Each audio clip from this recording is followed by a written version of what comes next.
Shields up, weapons online. Engage. How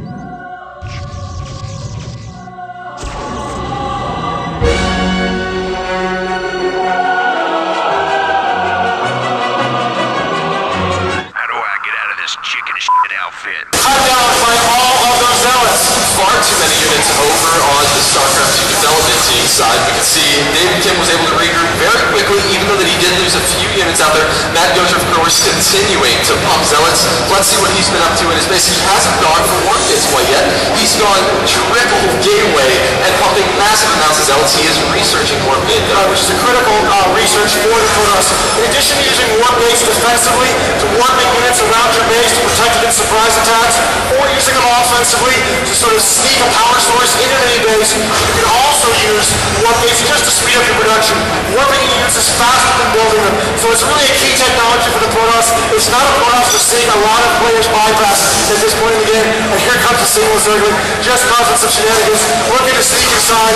He didn't get to scout too much there. He wanted to see what was going on inside David Kim's base, but he did see the kinds of forces he was facing, and it looks like Cinematics like what they saw, and they're starting to move across the map for another push.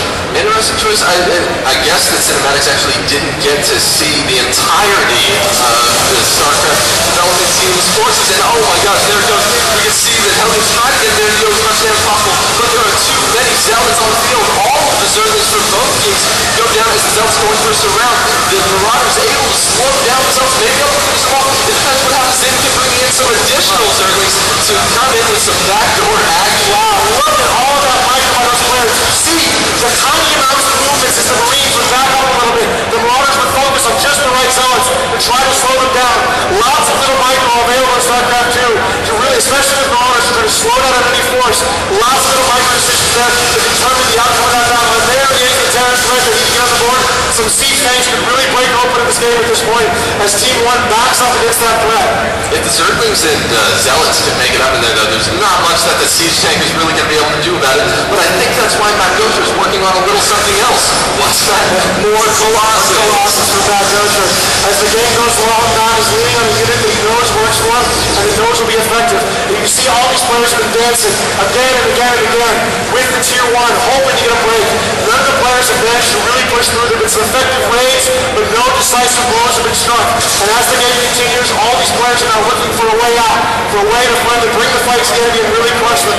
And so they're teching up, trying to get the splash weapons onto the battlefield that will sweep away the Tier 1 and give them victory. Yeah, Hellion and Matt Gocher are really doing all of the teching in this match. We can see that they're the only ones that really went past Tier 1 by very much at all. He's all the way up to Colossus already. And on the other side, the Hellion's the only person with anything above, Marines. Early on in the match, when we looked at this menu, we saw that the income of both Zerg players was very, very poor. They had not a lot of workers on the battlefield. It's very challenging in this kind of rush game to keep up with your production as the Zerg, but the Zerg are so good at adapting. They have evolved and they managed to come back. They got enough workers on the battlefield, but still, over time, they've put less resources than they might have liked to. And looks like that Overlord is, he managed to stay fire a little bit longer. But Colossus taken down very quickly by that Terran strike force. Still, the Zealots are just pouring down the force, ripping the place to pieces. Matt Gocher moving in with yet another Colossus, pushing this beleaguered Terran player back on his ramp to his choke point.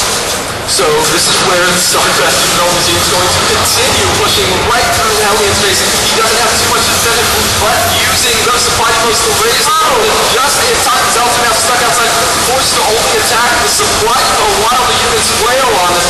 But the Colossus, of course, reigning supreme, was able to get vision up the ramp and take down all of the Terran defenses. Yeah, the Colossus, of course, able to use his height to walk up cliffs. It's a real dance when it keeps him very, very effective even in the late game. That is a very damaged Protoss force to be in there, but still, it looks like it's going to be enough, and the Colossus has plenty of shields. And hey, look at that. Matt Gocher brought a friend for his Colossus as these SCVs try to repair that siege tank too little too late. The Colossus is just doing tons and tons of damage. There's not a lot the Terran player can do to save this game. You can see on the mini-map, more orange and yellow, streaming into this beleaguered Terran base, just ripping him to pieces. And here comes David Kim switching to the other side, trying to make sure that Billy stays distracted, moving in to take down his economy to make sure that Cinematics will not have a chance of coming back from this. Of course, Billy does have some Mutalists out on the field, but that's really not helping Young Hell at this point. No, it's not enough at this point to really save him. So it's very tough. Hey, some Vikings. exactly what he needs to sort of stay in this game, but still the Stalkers are a great combo with the Colossus. It's keeping him out of position. You can't really get a good angle in on that Colossus to take it out. The Stalkers are really playing keep away. And it looks like, hey, he did manage to get in to pop the Colossus. What a great move. Here come the Mutas trying to sort of help out, but the Stalkers are a great counter from the ground, and they're going to chase off those Mutas. And of course, another Colossus storming in to continue this relentless assault.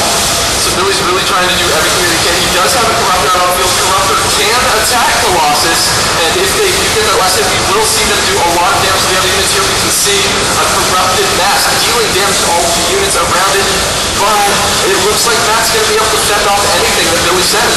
Yeah, they're in a lot of trouble. I'm not sure what they can do at this point to survive. They really need to get something on the battlefield that can defend themselves. The Zerg player seems to be in reasonably good position. If they can only get enough forces into play, it looks like the Zerg player is trying to take advantage of this.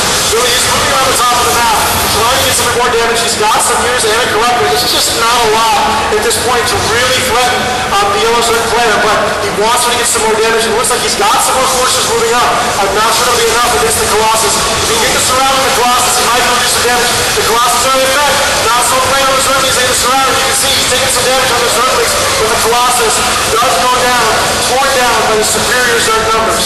So at this point, really, David Kim's team really doesn't have too much to push for. He did just finish up his high speed over on production. We can see that they're able to continue building, but at this point they have beaten and battered Cinematics to such a point that it's going to be extremely difficult for them to come back. Yeah, it's a tough position to be in, but they are aggressive players, and they are going to hang in this game and see what they can still do. Looks like that damage overload out there is going to finally take the beating, and so richly deserved hanging out front. And here we go. We've got a lot of Mutas trying to keep these Zerg and Terran players in the game, but with the combination of Hydras and Stalkers, this is not looking real good.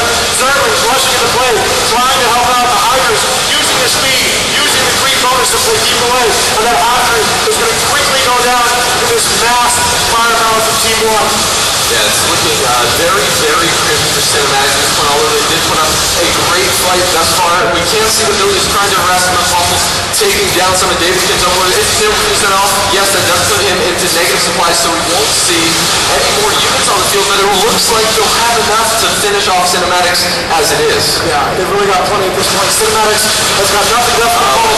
Not even that. Oh, what a shame. David Kim continues his reign of terror. What are you going to do? What are you going to do about it? There's David Kim. That's all we can do when you think about it in upcoming patches. Thank you, Dustin, for joining us. Thank you to all of you that stayed tuned in and came over here to the RTS stage to watch the world's first StarCraft 2 2v2. Thanks for watching BlizzCon, and we'll see you next time.